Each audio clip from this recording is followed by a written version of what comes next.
தந்தை, மகன், தூய ஆவியாரின் பெயராலே ஆமென். முதல் வாசகம். இயேசு மக்கள் பாவங்களுக்கு கழுவாய் ஆகும்படி எல்லாவற்றிலும் எல்லாரைப் போல் ஆகவேண்டியதாயிற்று. எபிரேயருக்கு எழுதப்பட்ட திருமுகத்திலிருந்து வாசகம். அதிகாரம் 2. இறை வார்த்தை 14 முதல் 18 முடிய. ஊனும் இரத்தமும் கொண்ட பிள்ளைகளைப் போல் கிறிஸ்துவும் அதே இயல்பில் பங்கு கொண்டார். இவ்வாறு சாவின் மேல் ஆற்றல் கொண்டிருந்த அலகையை சாவின் வழியாகவே அழித்துவிட்டார். வாழ்நாள் முழுவதும் சாவு பற்றிய அச்சத்தினால் அடிமைப்பட்டிருந்தவர்களை விடுவித்தார்.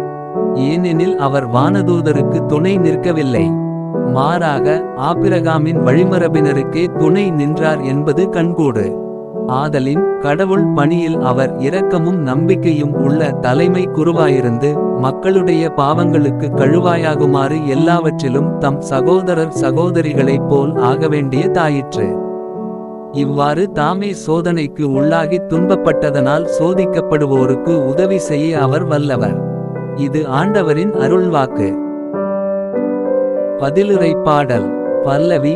ஆண்டவர் தம் உடன்படிக்கையை என்றும் நினைவில் கொள்கின்றார். ஆண்டவருக்கு நன்றி செலுத்துங்கள், அவர்தம் பெயரைச் சொல்லி வழிபடுங்கள், அவர்தம் செயல்களை மக்களினங்கள் அறியச் செய்யுங்கள்.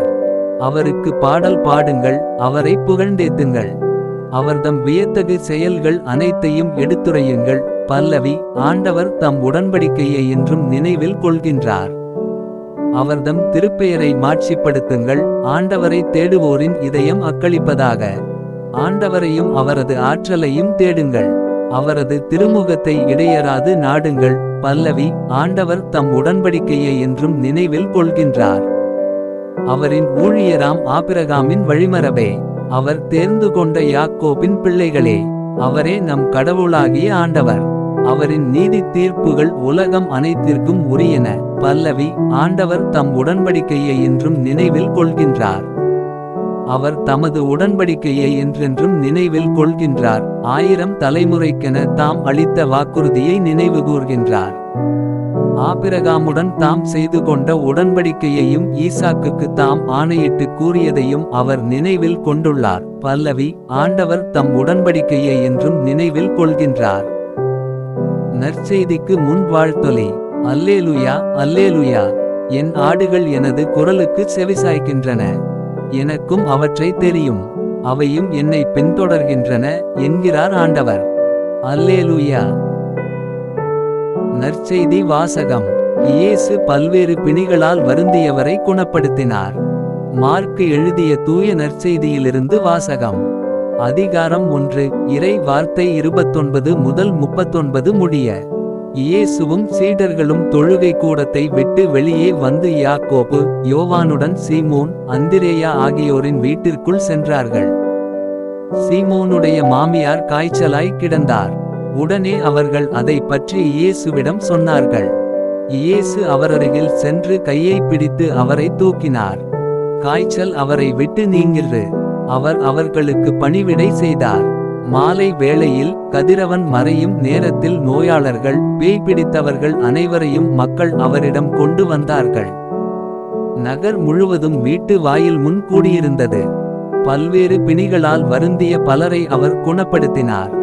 பல பேய்களையும் ஓட்டினார். அந்த பேய்கள் அவரை அறிந்திருந்ததால் அவற்றை அவர் பேசவிடவில்லை. இயேசு விடியற்காலை கருக்கலில் எழுந்து தனிமையான ஓர் இடத்திற்கு புறப்பட்டு சென்றார். அங்கே அவர் இறைவனிடம் வேண்டிக் கொண்டிருந்தார். சீமோனும் அவருடன் இருந்தவர்களும் அவரை தேடிச் சென்றார்கள். அவரை கண்டதும் எல்லாரும் உம்மை தேடிக் கொண்டிருக்கிறார்கள் என்றார்கள்.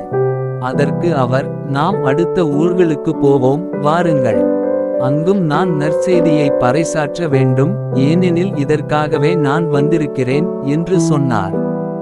பின்பு அவர் கலிலேய நாடு முழுவதும் சென்று அவர்களுடைய தொழுகை கூடங்களில் நற்செய்தியை பறைசாற்றி பேய்களை ஓட்டி வந்தார்.